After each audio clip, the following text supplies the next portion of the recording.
আমার কোনো ঠিকানা নেই, এই দেশই হলো আমার আসল ঠিকানা। এই দেশ, দেশের মাটি, মানুষই হলো আমার সবকিছু। কাজেই আমি এই দেশ ছেড়ে যাব না। আমি কোনো দলের নেত্রী নই, আমি বাংলাদেশের নেত্রী। এই আপনাদের মেয়েরা এত ঝগড়া করে কেন? এই মেয়েরা চুপ করো, কয়দিন হয়েছে চাকরি পেয়েছো? এত কথা বলো কেন?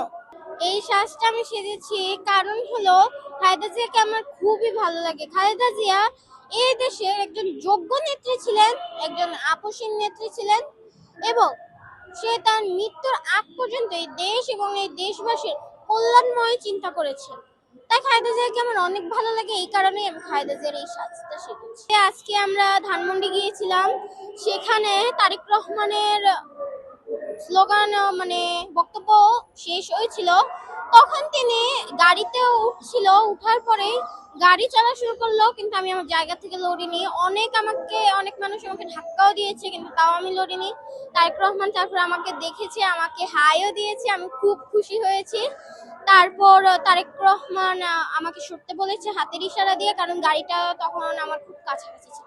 তারেক রহমান যদি ক্ষমতায় আসে, প্রত্যেক গরিব তাদের হক ফিরে পাবে, কাউকে ক্ষুধার্ত থাকতে হবে না। সে যদি ক্ষমতায় আসে, তাহলে তিনি এই দেশটাকে একটি নিরাপদ দেশ গড়ে তুলবেন। সে যদি ক্ষমতায় আসে, তাহলে এই দেশটাকে তিনি লন্ডন আমেরিকার মতো গড়ে তুলবেন। এই দুটি কারণ আছে। প্রথমত, লন্ডন আমেরিকা যেমনি অর্থনৈতিকভাবে অনেকটা উন্নত, যেমনি আরো অনেক দিক দিয়ে উন্নত, সেই কারণেই তিনি এই দেশটাকে লন্ডন আমেরিকার মতো গড়ে তুলবেন। দ্বিতীয় কথা হলো, তিনি লন্ডনে টানা 17 বছর থেকে এসেছেন।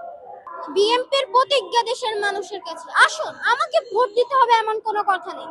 আপনার ভোট আপনিই দিবেন, যাকে ইচ্ছা আপনিই দিবেন, কিন্তু আমার হাতকে আপনারা শক্তিশালী করুন, আমাকে সহযোগিতা করুন, যাতে আমি আপনাদের ভোটের অধিকার প্রতিষ্ঠা করতে পারি। এটা আমার কথা না, এটা তারেক রহমান স্যারের কথা। বেগম জিয়া অনেক আদর্শ একজন নেত্রী ছিলেন।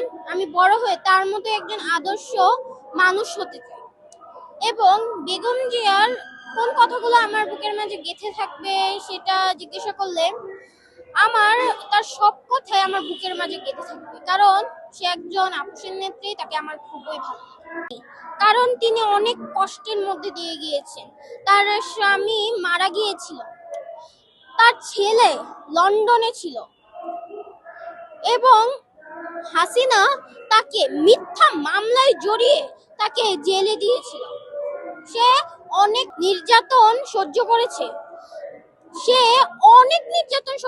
অনেক কষ্টের মুখোমুখি হয়েছে, তাও তিনি এই দেশ ছেড়ে যাননি। তাই তাকে আপসীন নেত্রী বলা হয়।